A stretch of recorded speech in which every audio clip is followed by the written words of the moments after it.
જય ભગવાન.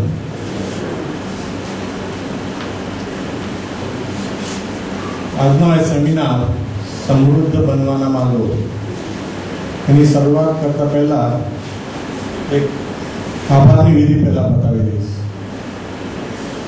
પહેલા તો મારે જે આભાર માનવાનો છે આપણા સરનો, કે એમને આઈડિયાનો સહ સ્વીકાર કર્યો અને એક ગેટ ટુગેધરનું ફંક્શન થાય એવું આપણે આયોજન આજે કર્યું છે. Thank you sir.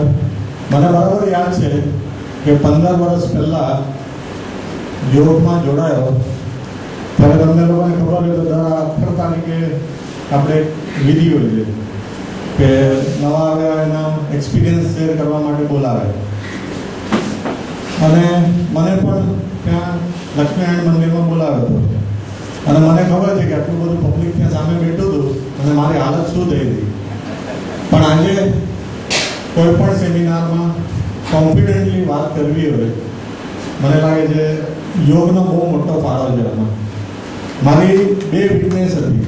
આજે મને તમારી લોકો સમક્ષ એગ્રી કરવામાં કોઈ વાંધો નથી.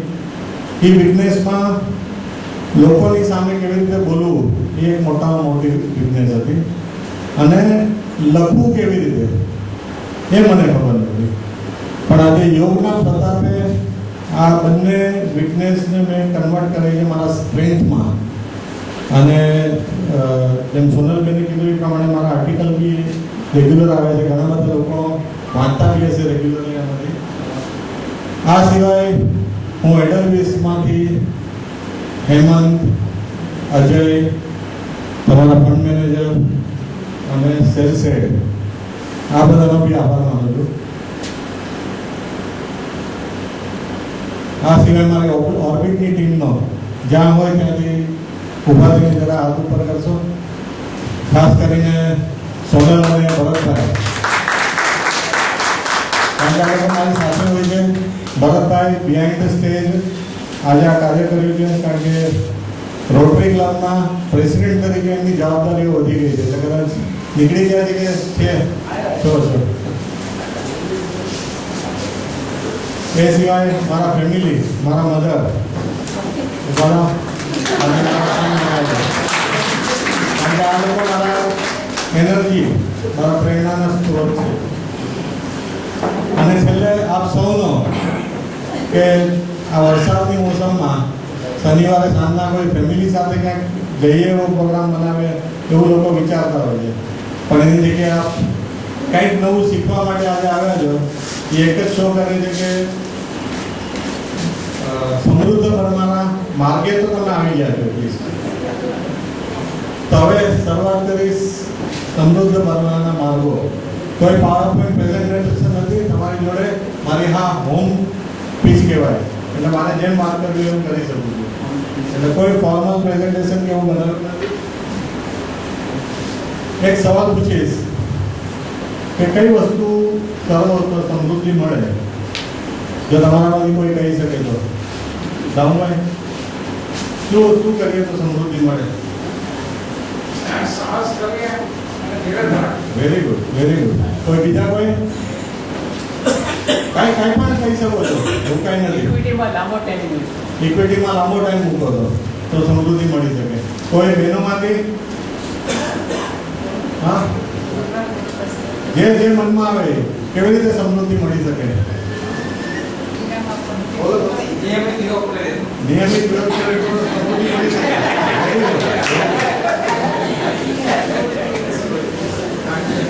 આ સિવાય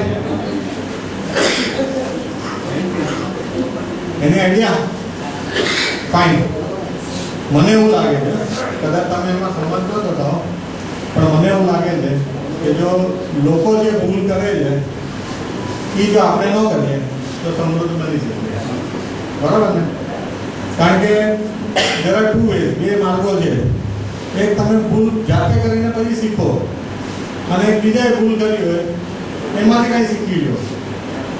તો આપણે આ જે બીજી વસ્તુ છે કે બીજાએ શું ભૂલ કરી હતી એમાંથી આપણે શું શીખી શકીએ. તો મારી પાસે 3 કેસીસ જે આવ્યા છે એના લાઈવ કેસીસ બનેલા છે મારી સાથે, અને એ લોકોના હું ઉદાહરણ આપી ને તમને આ વિશે જણાવીશ. પહેલા એક્ઝામ્પલમાં એક યંગ કપલ મારી પાસે આવ્યું હતું. ઉંમર લગભગ 35 વર્ષ ભાઈની હશે અને 32 વર્ષની બહેનની હશે. સાથે એક નાનું બાળક પણ હતું 5-6 વર્ષનું. અને મારી પાસે આવીને કહે કે મને આમાંથી આ માર્ક બતાવો, હું બહુ કન્ફ્યુઝ છું કે મારે શું કરવું જોઈએ. મેં કીધું તમે પહેલેથી વાત કરો તો મને ખબર પડે કે આપણે શું કરવું જોઈએ. તો એ કે 25 વર્ષની ઉંમરે મેં એન્જિનિયરિંગ આઈટી કમ્પ્લીટ કર્યું અને પિતાજીના બિઝનેસમાં જોડાઈ ગયો. એમનો જનરલ સ્ટોરનો એક બિઝનેસ હતો, તો એમાં લાગી ગયો. પણ ત્યાં લાગ્યા પછી મને એવું થયું કે હું જે ભણ્યો છું એ તો અહીંયા આગળ કંઈ છે જ નહીં. અને રોજ મનમાં થયા કરે ને કે શું કરવું, કન્ફ્યુઝ થયા કરે. આમ જોતાં જોતાં 5 વર્ષ નીકળી ગયા. ત્યાં સુધીમાં એક નાનું બાળક બી આવી ગયું, લગ્ન બી થઈ ગયા હતા. પછી એક દિવસ એને હિંમત એકઠી કરીને પિતાજીને કીધું કે મારે હું જે કંઈ ભણ્યો છું એને ઉપયોગમાં લઈને કંઈક કરવું જોઈએ. તો એના ફાધરને ગમ્યું નહીં આ વસ્તુ અને એણે જાકે કહી દીધું કે તો પછી તું મારે ઘરમાં કંઈ જગ્યા નથી દઉં. એટલે ભાઈ ઘરમાંથી નીકળ્યા. ગ્રેજ્યુએશન હતું, એન્જિનિયરિંગ હતું, આઈટી હતું, એટલે જોબ તો મળી ગઈ એને. પણ જોબ મળ્યા પછી પૈસાનો વ્યવહાર કેવી રીતના કરવો એ ખબર નહીં. એટલે કોઈ ફેમિલી ફ્રેન્ડ્સના LICના એજન્ટ એડવાઇઝર હશે, એને બોલાવે કે મારો પગાર 30-35 હજારનો છે અને મારે ટેક્સ બચાવવો જોઈએ, તો શું કરવું? એટલે એ ભાઈએ 5 વર્ષ દરમિયાન મારી પાસે આવ્યા હતા. તો આટલી છોકરીઓ હતી તેને પોલિસીઓ કાઢી નાખી હતી. લગભગ 20 પોલિસી હશે, લાખ રૂપિયા. એટલે મેં કીધું આ શું કર્યું છે? તો કે લાખ રૂપિયાની 20 પોલિસી છે અને લગભગ આનું પ્રીમિયમ હું 1.25 લાખ રૂપિયા ભરું છું. એટલે 3,60,000ના પગારમાંથી એ ભાડું કાઢે, પોતાના ઘરનો ખર્ચો ચલાવે અને બાકીના રૂપિયા LICમાં મૂકી. 5 વર્ષ તો ખ્યાલ ન આવ્યો કે શું ચાલે છે. અને એક દિવસ એની ટ્રાન્સફર થઈ પૂનામાં.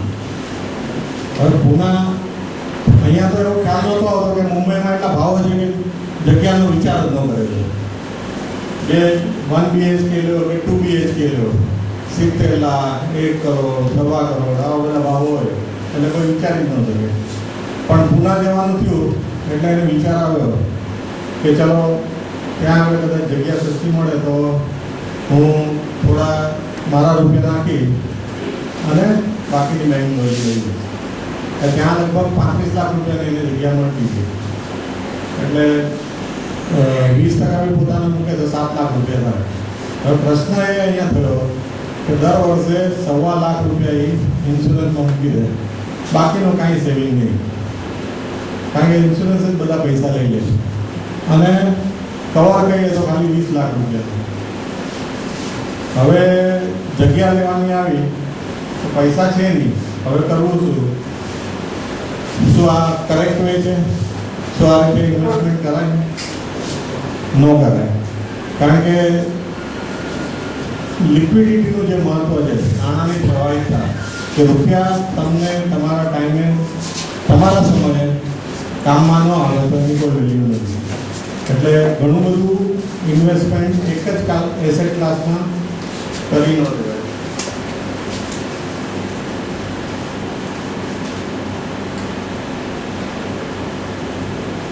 બીજા એક્ઝામ્પલમાં એક ભાઈની આવક ખૂબ જ સારી હતી, કેશ ફ્લો એટલો બધો સરસ, પણ ક્યાં પૈસા રોકવા? એટલે સ્ટાર્ટિંગ કર્યું જેમ આપણે કરતા હોઈએ, પોસ્ટ ઓફિસની સ્કીમો, બેંકની ફિક્સ ડિપોઝિટ, અલગ અલગ બેંકમાં પૈસા મૂકવાના, અહીંયાથી શરૂઆત કરી. પણ એ બધી વસ્તુ થઈ ગઈ. એટલે કોઈની સલાહ માંગી કે હવે શું કરવું આગળ. એટલે એને કીધું કે કંપનીની ફિક્સ ડિપોઝિટ કર, એમાં તો રિટર્ન બહુ સારું મળે, 12% મળે, 13% મળે. એટલે એણે કંપનીની ફિક્સ ડિપોઝિટ તરફ વળ્યા અને એમાં શરૂઆત કરી. 3 વર્ષ કંપનીની ફિક્સ ડિપોઝિટમાં રોકાણ કર્યા કર્યું. દર મહિને જે પૈસા આવે એ ઘણી બધી કંપનીઓમાં રોકી દે. જો એજન્ટ કે ત્યાં આગળ કે આ કંપની સારી છે આમાં રોકો એટલે રોકી દે, ભાઈને ખબર નહીં. અને 3 વર્ષે જ્યારે પાકથી મુદ્દે પૈસા લેવાના આવ્યા તેમાંથી 3-4 કંપનીઓએ પૈસા આપ્યા નહીં પાછા. એટલે ત્યારે ખબર પડી કે આ બધું વ્યાજ તો મૂડી જતી રહે એમાં વયું ગયું મારું. એટલે જ્યાં તો ત્યાં હું આવી ગયો. એટલે એ સ્ટોપ કરી દીધું કે હવે મારે કંપની ફિક્સ નથી કરવી. તો વળી એના વેપારીઓ હશે એ ક્યાં નવા શેરોના ભરણા બધા બહુ કરે છે, હવે એમાં કરીએ. એટલે એને એમાં શરૂઆત કરી, નવા શેરોના ભરણામાં. એમાં બી 2-3 કંપનીના સારા આવ્યા શેરો. પછી વળી પાછું માર્કેટ ફરવા માંડ્યું તો એમાં લોસ થવા માંડ્યો. તો હવે કે આવો લોસ તો કરાય નહીં, એટલે એ પણ બંધ કર્યું. મેં વળી કોઈ કીધું કે રિયલ એસ્ટેટ બહુ સારું, એમાં તો જગ્યા તો આપણને સામે દેખાય અને આપણા હાથમાં કાંઈ હોય અને જગ્યામાં તો પૈસા જાય જ નહીં.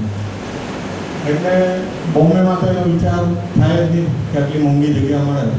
એટલે ભાઈએ પૂનામાં જઈને 2 ફ્લેટ લીધા અલગ અલગ જગ્યાએ અને પૂનામાં ઇન્વેસ્ટમેન્ટ કર્યું. હવે એક જગ્યાએ એનો ફ્લેટ એને તૈયાર થયા પછી ભાડા પર આપી દીધો. અને ભાડામાં એનો નસીબ ખરાબ કે ત્યાંના કોઈ લોકલ પાર્ટીના કાર્યકર્તા અંદર ઘૂસે, એને કાઢતા એને નાકે દમ આવી ગયો. અને બીજી પ્રોપર્ટી જે લીધી હતી એમાં આનું નોલેજ ઓછું છે એ બી ગયો. એને કાગળિયાઓ બિલ્ડરે પૂરા નહોતા આપ્યા. એટલે જ્યારે વેચવા નીકળ્યા ત્યારે ઓલા ભાઈ એમથી લોન લીધી હશે તો એ કે આ કાગળ આપો, ઓલું કાગળ આપો. ઓલા બિલ્ડિંગ તો પૂરું કરી બિલ્ડર જતો